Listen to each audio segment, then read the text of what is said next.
Following Reject Winity's historic win in Los Angeles, an arms race of roster mania ensued. Team Falcons grabbed headlines, picking up TSM's Imperial Hal to join Dark Zero's Jen Burton and Zero. But right behind them was Spacestation Gaming, adding controller prodigy Koifel. While Falcons were the overwhelming favorite to win each event moving forward, SSG was viewed as the biggest threat to the supposed super team. And in Mannheim, Germany, Phony, Zainu, and Koifel actually did it, becoming only the 5th team in Apex history to lift a trophy.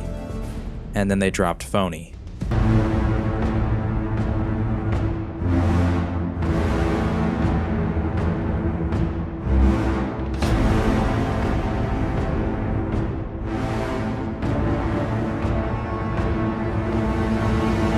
Welcome back to The Reset, where today we're going to explore how Spacestation Gaming lived up to the hype and became ALGS champions, and yet why just 3 days later, the roster broke apart. But if you enjoy ALGS content, make sure to like the video and subscribe to the channel. Helps out more than you know.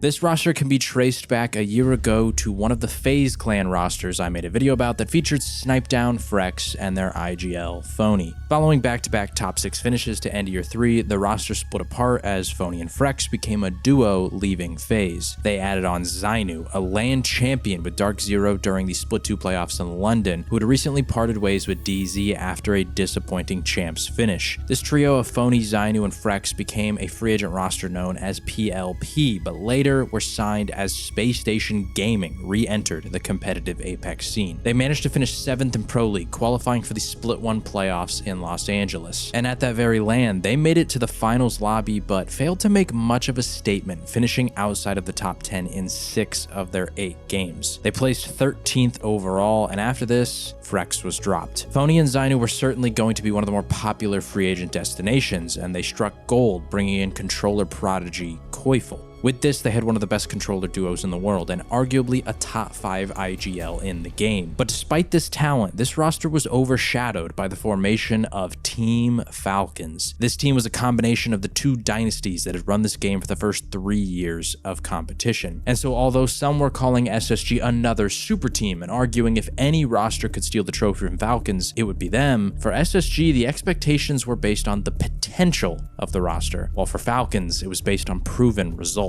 Our first bit of action came from North American Pro League as both of these squads traded blows with early matchday wins. Next, it's SSG versus Team Falcons, but they should be able to finish this off in a 3v2. They never on top of, and now it's all about who comes in second. You can see playing for it now, but it's Falcons looking for the dub, and they will drop down and finish things off. That's going to be 2 wins. Oh my goodness, Rain Day. It's Falcons with an 83-point day after 6 games.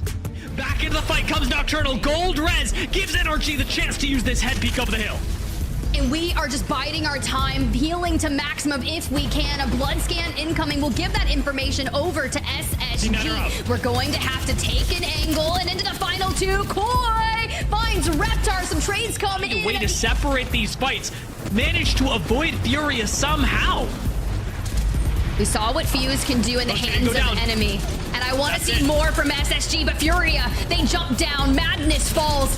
Vaxlon to boot as well. What can Keon do? On the lifeline, it's Phony, it's Koi. We swing the final 2. The hipfires come through, and SSG can... And Zero waits on the other side of this wall. Flat go down the last 2 squads. Falcons large and in charge in this zone as we wait for the Catalyst wall to go down. Hal's got an angle onto height. This wall cannot afford to go unpunished. Waiting on the reload. You do not want to miss a second. This singular rock houses all of vanity. Falcons have 2 and an off angle. Everyone swings onto Hal. Crook goes down first, and Hal again controls the rock, taking a wide swing and taking Falcons to a map 6 win.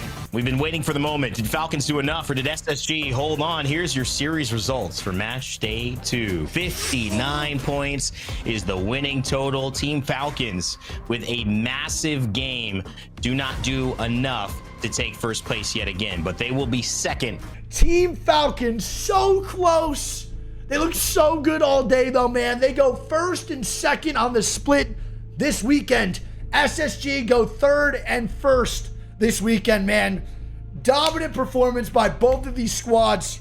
But around the midway point of the season, SSG slowed down considerably while Falcons continued to separate from the pack, and the narrative quickly became that SSG was in fact no super team at all. Let's move on into the other team, the other super team, so-called super team in NA region, and that is SSG. They had a very average 2 days. My one contribution to this SSG chat will be that there is one super team. I mean, I'm not worried about them getting to the land. I'm not worried about them performing well, but like I can't call them a super team like Falcons, for example, right? But all of this was simply speculation. Pro League success is important, but what fans remember, what builds a legacy, is the LAN performance. And in Apex, we had 2 chances at greatness within a month of each other right in front of our teams. First was the Esports World Cup, which had a much more brutal format. With a normal Apex LAN, the group stages features 3 sets of games, while at Esports World Cup, you only had 1 set of 10. In this set, if you managed to finish in the top 9, you gain access straight into the finals lobby. 10th through 19th would fall to the elimination bracket, and 20th would be eliminated. While Falcons continued their super team domination,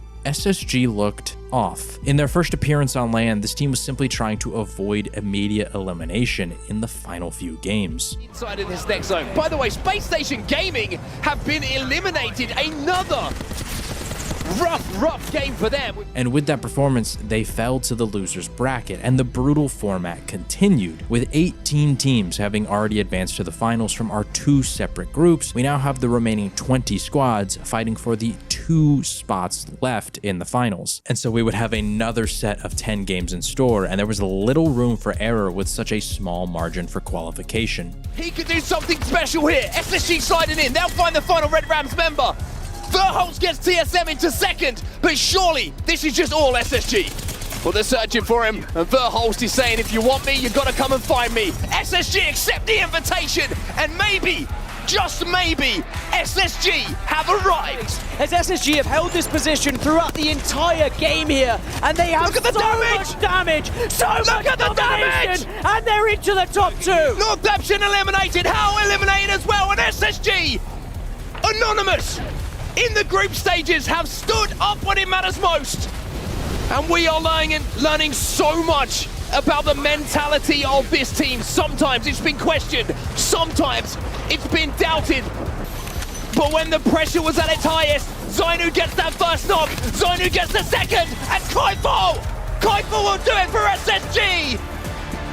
What a comeback for the 3 guys on your screen. But finally, SSG showed they were up to the task. Spacestation managed to take 2nd place, and so heading into the finals, coming from that last chance qualifier, unlike the other 18 teams, they would have 0 advancement points. So off the bat, they're already at the bottom of the leaderboard, and unfortunately, their turnaround from elims didn't build any momentum as all 13 games of match point finals went horribly wrong. Everyone trying to force their way in. One of those teams is going to be Aurora. SSG down to just Koifel once more. 15 plates overall as Aurora sets in the ring of fire here. It could not be more symbolic of their position. Well, they are at least able to get that bot down and get a little bit more health, and they should be able to survive for now as SSG get eliminated in 18th. Gaming Gladiators were taking a peek towards this one temporarily, but they've moved back, so this is an isolated fight, and DRG definitely have the chance to shut down SSG. Zilash is getting the information, the spray is coming in, and Spacestation Gaming will be eliminated. See the side-by-side from Spacestation, who have been struggling to find their footing. Phony wants to prove the naysayers wrong, but he gets taken down. Zainu, the last one alive for Spacestation in a very difficult lobby. He gets one knock, but the third party, the insurance policy, may have helped him out from Blacklist. Chaku is able to get that follow-up. The third party moves in, and Spacestation are eliminated. SSG couldn't get anything to go their way. They finished the longest LAN match point lobby ever in 17th place. Sky-high expectations were now becoming speculation on what's next. I think in terms of pressure, there's probably the most pressure on SSG after Falcons, because once again, this is a team that people were calling a super team, myself included. They have not lived up to that standard, and not even close. If they do bad, I think somebody's gone. And all the while, there seemed to be some turmoil behind the scenes. Prior to EWC, they had dropped their coach Dan, and his replacement Afro had then also parted ways with the team following EWC. Going into the Split 2 playoffs, they brought on Dawn from Ninjas in Pajamas temporarily, as NIP wouldn't be attending the LAN. Over the month break between the Esports World Cup and Split 2 playoffs, the meta shifted dramatically, as at EWC we saw a lot of Bangalore, Watson, Seer, and Pathfinder, but heading into Germany we saw a couple of changes to Apex that brought about the rise of Crypto and Newcastle. With coaching changes, the meta shift, and a terrible result at EWC, expectations for Space Station were at an all-time low, with many scoffing at the idea this team was capable of performing. But perform they did. In groups, SSG finished 13th overall, and in the winners bracket they took home 5th place. Gladiators find the last kill and find the win! All that remained was the grand finals.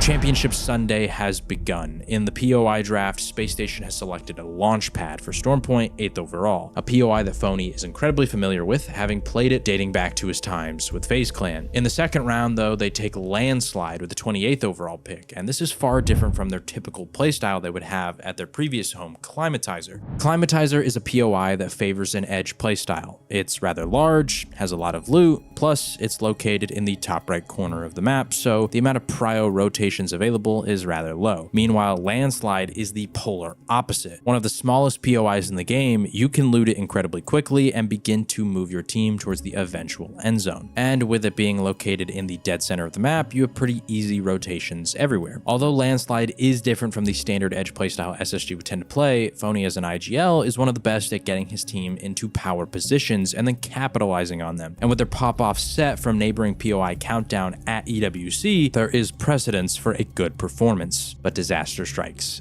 Mirage zone, I guess. Going down. Looks like Mirage. There's a team landing on Mirage now. They're like landing here. Backloading safe, yeah, backloading safe. There's a team down there, bro. What do you mean? Oh, the back one? Yeah, we can go all the way back one. Yeah, we can do that, we can do that. Are we making that? Yeah, we are. Yeah, we're definitely making it. Hold on. We got that way. Can we prioritize setting up that build? I need that 1 to 2. Yeah, you want to do it? Let's go to it. Yeah, let's go. Let's do it. We're going, Kim. We're going to the other build. I'm going. I'll be chilling. Yeah. One of them's going to do it. In there. Yeah. Going. Line inside. One guy. Yeah. Go. I'm dead. Go. All three, bro. Yep. Good game, guys. I just team flying. Landing on us! Landing. Kill him, boys! 1 HP, 1 Dead! Nice. Yeah, fuck you, SSG, bitch! Reset. Let's go. Alright, we're holding this bitch. Hey, if Phony's landing on this bitch, I believe it's coming here. And game 2 is more the same, with a massive miscommunication. We can evac in like land on truck. Yeah, I'm down. Come. Yeah. Doing it now. There's a fucking team right behind us, bro. Smoke, probably. Okay. It's not rushing anything. Look at it. It's so good. So good. Yeah. I'm just hitting. We have to go far side there, okay? Yep. Yeah.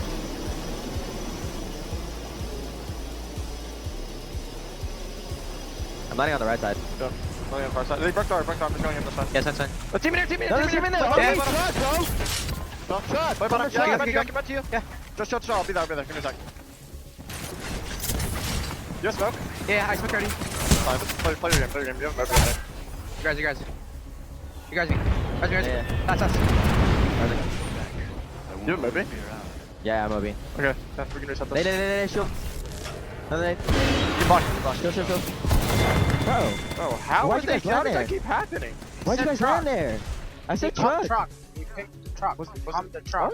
I picked truck. It felt like EWC all over again. Big performances to get them through to the finals, only to crumble in the toughest lobby. And to make matters worse, Gaming Gladiators have already reached match point. SSG has 2 points, and the lobby is already under threat of being ended every game moving forward. SSG have the reputation of being one of the best fighting teams in the world, and yet they're playing in a way that's not even giving them a chance. Simple mistakes are ruining their games. And with GG already being past that 50-point threshold, Space Station have to not only pray that Gaming Gladiators don't end it, but they have to wake up now. Get a cut, left side. Watch it weak. Watch it weak. Nice. Watch it. Nice.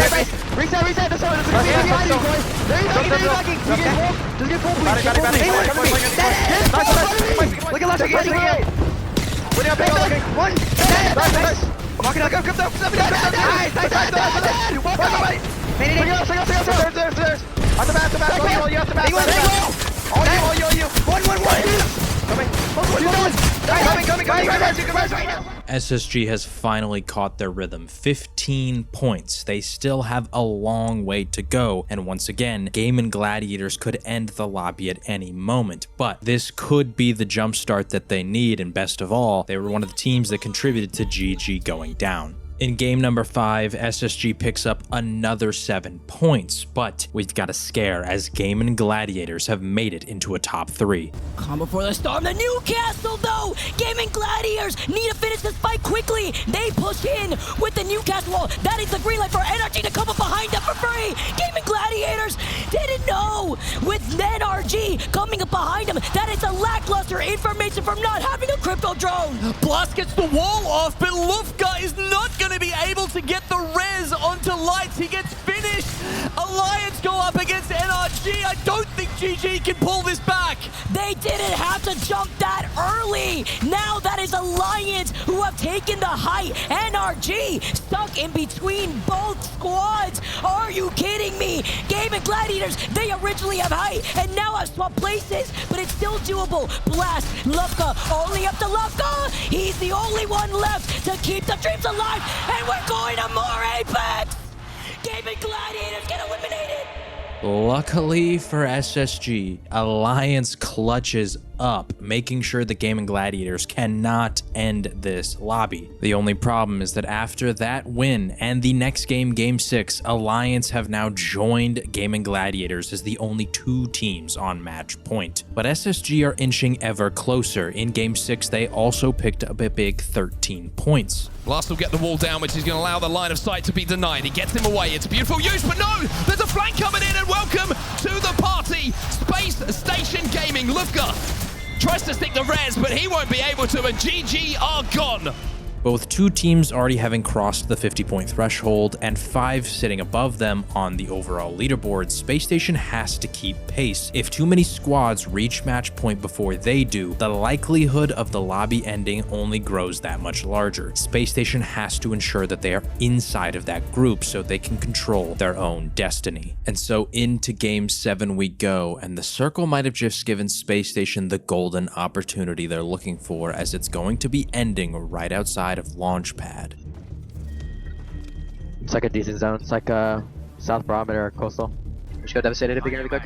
Yeah, but if I just chill, no? Yeah, we just chill. Walk in like here later? Yeah.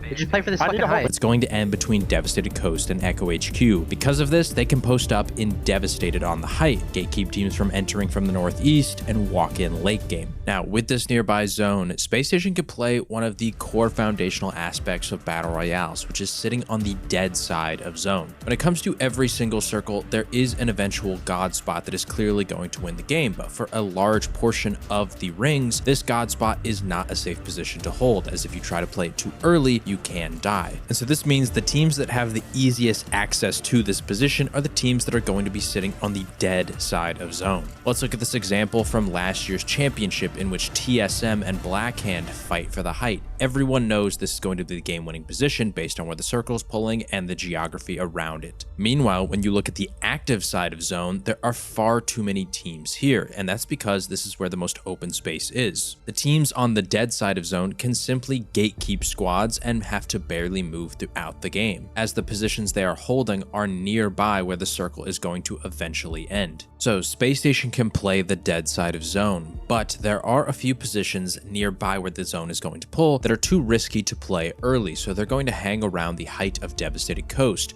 Do we want to go play this now? No. Height's really good, huh? We're gonna get a lot of kills. Yeah, we're chilling. Yes. We should rush things. Building. Let's not rush anything. Unfortunately for Gaming Gladiators, they decide to get risky and play one of those very positions over at the respawn beacon. Flying, intervention. Look in a second. They're gonna try to go platform. Wait, flying to Godrock. Newcastle team. Light blue trails, that is not GG. Yeah, yeah, not GG. Coming back. The blue one. Slide, I have to slide down. I have to slide down. I have to slide down. I have to slide You down. want a bagel thing? No, just fucking chill. Okay, just come down. I smoke for you. I smoke for you. That's GG. That is GG. Yes. Okay. Huge evac that's happening. Blast is going to be the last to land, but have they found a spot to call home? It looks like the answer is yes. Cloud9 were here. Okay, you guys are looking in. Okay, nice. Easy. Nice. But GG is safe for now. Newcastle is down though. They're trying desperately to punch him back, but they're not going to be able to. They will get the banner. Light gets the armor swap as well to keep them alive. But alive is one thing. Kicking maybe not so much, because Lufka on the Newcastle will have to be respawned here. They're movie resing. Wait, one of them died. Did Newcastle die? I'm set up. He's holding this peak here. Can we push this? Yeah, I smoked it off. Yeah, go. They do have a Moby. Do have a mobile respawn beacon though. C9 are pushing this. C9 recognize this. EMP goes down. Blast trying to pop that battery. In fact, it's just going to be shield cells. And I tell you what, GG. It's GG for them, as they will go as well. It means we have more Apex Legends. Neither of our match point teams will close it out here. No. We shouldn't evac. We could just go. Just run. We should go. Yeah, Coming. good boy. Gonna be. I'll survive. With this. Yeah, all right. We have this. Go. Grab it. And now they have a very strong position in the next zone, but the biggest problem is that Cloud9 will be able to walk in and have a safe position as well, forcing these two teams to fight. And so once Koiful creates the opening, it's time to push. They're gonna play for this. And they're in. We should fight this. Please. Can we clear this? Yeah, if you want to go, I'm gonna Yes. Do it now. Ping. I'm sliding. Left, slide left. Yeah. They have blues. Yeah, come on. One close left. Two left. I'm here. Stay. Yeah. Bye. Can we go? Yes. I'm coming. Yeah. Big no. Fight. Big one. Big guy. What's it done? Put it in the question. Nice. Arms up, press. Yeah. And while that fight was taking place, Makers has taken their height, and SSG has to act fast. I'm inside. Dropping it. Walk in. I'm gonna bat. We can throw it. We're good. Come in. Batting. Batting. I can freeze all this. Yes. Are they up there? They're up there? Yes. I'm making up. Look at it. Can we walk really good? Yeah, walk up. They're stuck. It's so good. One's last. One's late. Joe, They're stuck. Nade it.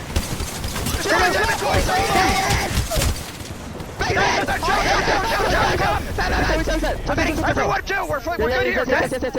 We can look height. Once that's secured, it's just a matter of closing it out.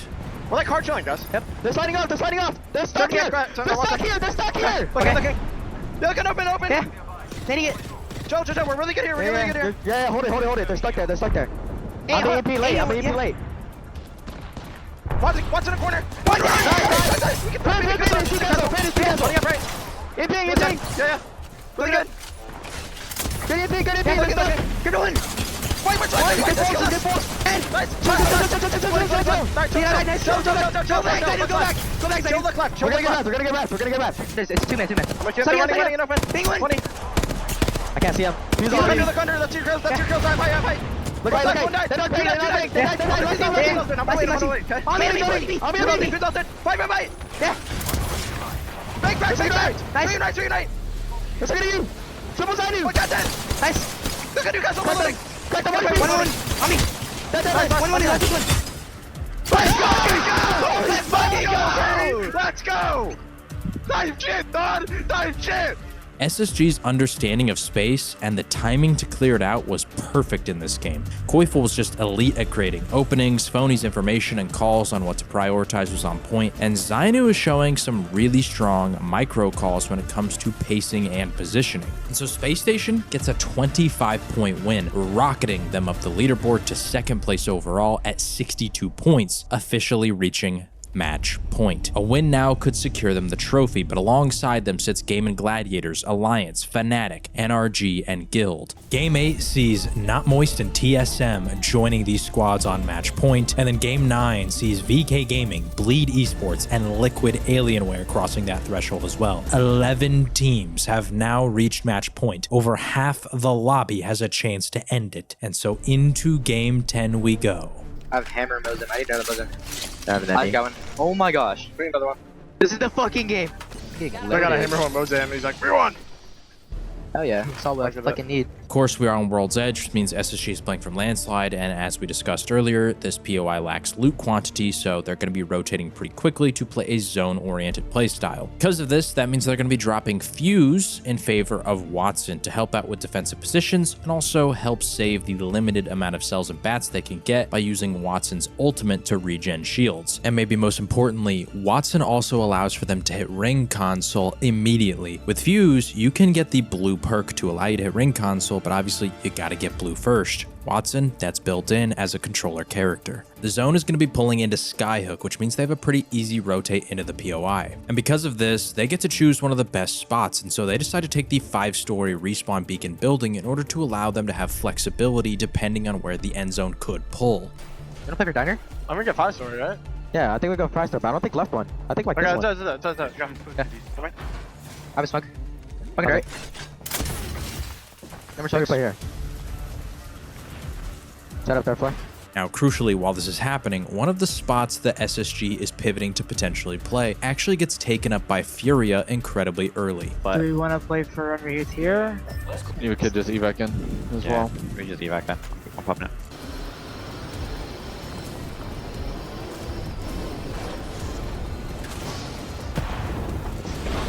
Okay. Game. The team has LOS. They're gonna watch it. Falling. I think low-key what I'm gonna do is I want to pay attention to west side of Skyhook and see if the team hits this zone scan. If they do, we can get info on like where zone is pulling. Team is rotating for it right now. He's about to key him. He's smoking him here. They are actively hitting the beacon. I'm going to be paying attention to them, and then if we can look and see where they go and get an idea. If they go somewhere specifically, I can play for the UAV, and then we can rotate for it. Here's the problem. The third ring info doesn't actually give them as strong of an indication of where it's going to end as they maybe assume Makers got. Makers hit the ring console and decide to rotate towards Market, and because of this, they're expecting to be a pull right outside into these open courtyards. The spot that they're holding is not going to be good in the 4th, 5th, or 6th rings, and so they're trying to move and position themselves into a spot that has a much easier rotate for the late game. And to cement Furia's decision even more, Alliance just blindly flies in on one of these buildings after also gaining 3rd ring information. Okay, I mean, we just need to slam it. It's like, if we get the building, we can win the fucking tournament. That's literally it. Alright. We don't have another play. Okay, we ball, bro. Yeah, Listen, this team is rotating this way, by the way. The zone team is rotating towards, like, into this building and a diner, like Market. Teams have, they might be blind. They're slanting. They are blind. They just slammed on that team that just hit the ring info. No, they went Market. They went Market. Okay. Well. So zone team. A different team landed 4 stack here. Yeah. Okay. It's this pullback though. It's like out here. Okay. Well, it's. I mean, we're in 3rd zone and everything, but you need to start finding a spot where we can play then.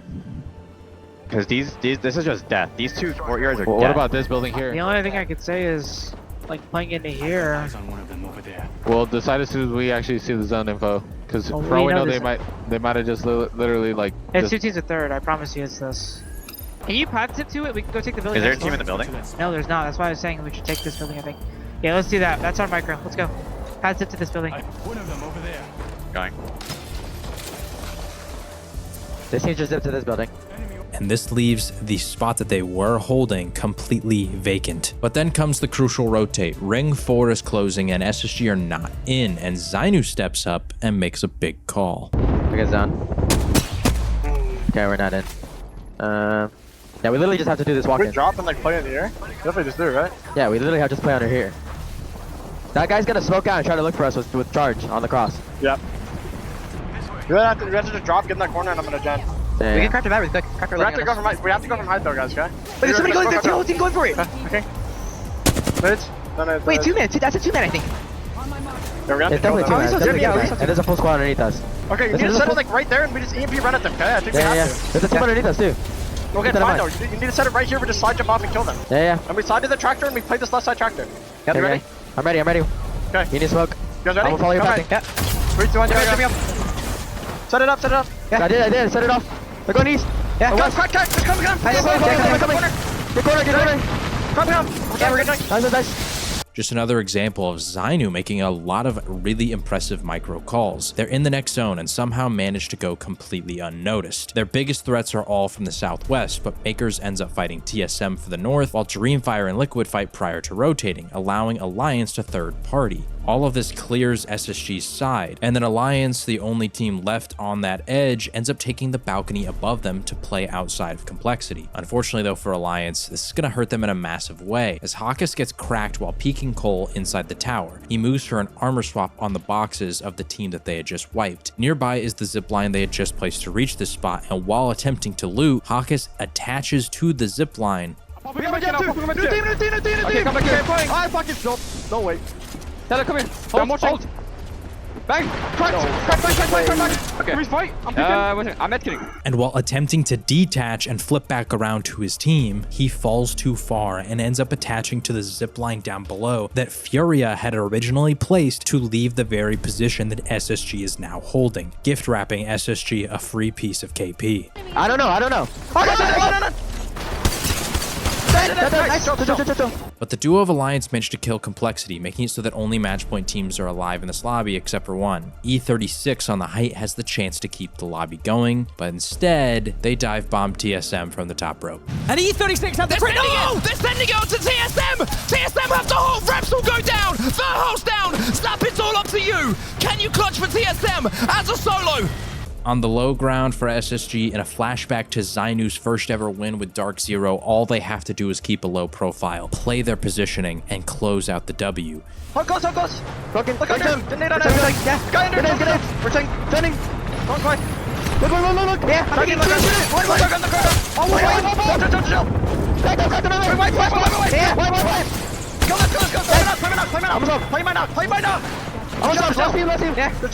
Go. Drop it. Yeah, they're gonna jump. One guy. But SSG will become your champions here in Germany, and Zainu becomes the two-time. Koifel's slaying power and openings led to SSG's massive comeback. Zainu's flexibility and micro calls were some of the best of the tournament, and Phony's macro and ability to process information and prioritize things for his team sealed the win. And shout out to their coach Don as well, who was brought in specifically to help keep this team's mental high and ensure that they never spiraled like they did at EWC. SSG became only the 5th team to lift the trophy in the history of Apex Legends, and yet unlike all those that came before them, apparently there was no intention for them to try and defend that title. Just 3 days later, Phony posted on Twitter that he was looking for a team for the foreseeable future. Spacestation ended up dropping the entire roster. And so what happened? How can a team that just won it all immediately collapse? What was happening behind the scenes? Well, the Spacestation CEO unit released a statement shedding some light on the situation. During EWC, it was brought to our attention that the team was going through internal issues and they would like to make changes or disband. Rosters were locked for ALGS Mannheim, so we all mutually agreed that this would be their last event as a team together. We were also aware that the ALGS Championship was being pushed to 2025, and our contractual agreement with the players would expire at the end of 2024. We spoke with the players about an extension, but they wanted to keep their options open after the major, and we agreed to release them as soon as the event concluded so they could move to new teams. I want to thank Phony, Zainu, and Koifel for putting their differences aside and giving it one last push and finishing it off as champions. I would have loved to run it back, but that's how it goes sometimes in esports. Zainu followed this tweet up by stating, "There was a lot of internal problems that the public didn't know about going on during our time together. After EWC, we decided to just give it our all going into Split 2 playoffs and brought Don aboard to help with the vibes of the team. We all had pretty much made up our minds going forward into the LAN that this would be our last tourney as a full roster." But according to Phony, after they won, he was under the impression that maybe winning would give them a chance at running it back. Why would I give up a champ spot? Why would I give up a chance at playing at champs over bad relations of the team? That makes zero sense. I'm not trying to make you look bad. I'm perfectly fine with playing with you guys. Why the would I give up a chance at playing at champs just because we couldn't figure something out? And when we had Dawn, we figured it out. Why the would I still agree on splitting up and just not having a champ spot? And yet, Zainu doubled down, stating that this was the intention from the beginning, that this roster was too far gone, and that heading in, they all knew they weren't going to be going back together. Yes, I've literally said it 8 million times, and no one reads. the decision was made before LAN. Even Phony agreed with it. We all were like, all right, we're just gonna try this last LAN. And no matter if we win or not, we have all said this. Even Phony has said this. Even if we won the LAN, we were splitting up. But then we win, and he's like, he just changed his mind. But it's just too far gone. I know he thinks we might be able to bring it back, but we just don't think the same. But why? Why would this team break up? What was it that happened behind the scenes? Well, Koiful finally posted online, and maybe this is as close to an explanation as we'll ever get. The team's environment was terrible for months. It seemed like Phony was fed up with me and Zainu way before we won. There was times where I definitely could have been a better teammate to Phony, and the same can be said to him. All I wanted was to try and make the team work and fix our issues, but I felt as if everything was way too far gone to be fixed. Even with Don helping us inside and outside of the game, it still didn't feel like it was enough to bring things back to how they used to be. And with all of this information that we now know, looking back on their celebration and their trophy lift, it seems rather obvious what the mindset was. I mean, just based on body language alone, typically when we see teams win, you see them fully embracing, understanding that after so many months of grinding, this shared goal has finally been accomplished, and it really unifies the squad. But with SSG, something just felt different. And so now since then, heading into the championship in Japan in January, Zainu and Koi went on to pick up MT, formerly of Guild Esports, and they ended up getting signed to Moist and brought on Don as their coach permanently. Meanwhile, for Phony, it took a while, but he ended up taking MT's spot on Guild. And so with that, one of Apex's most promising young teams full of rising stars ended up living up to their potential. But behind the scenes, things were clearly off. We might never know the full story as to the extent of what actually went on. And it's a shame. We won't ever get to see this team in action again, because truly, if they could have somehow overcame these issues, this team definitely had a chance to maybe be another dynasty. But instead, we'll never know what could have been. And Spacestation Gaming is going to go down as one of the most confusing champions in Apex history. The only one to break up immediately after the win, but a true last dance.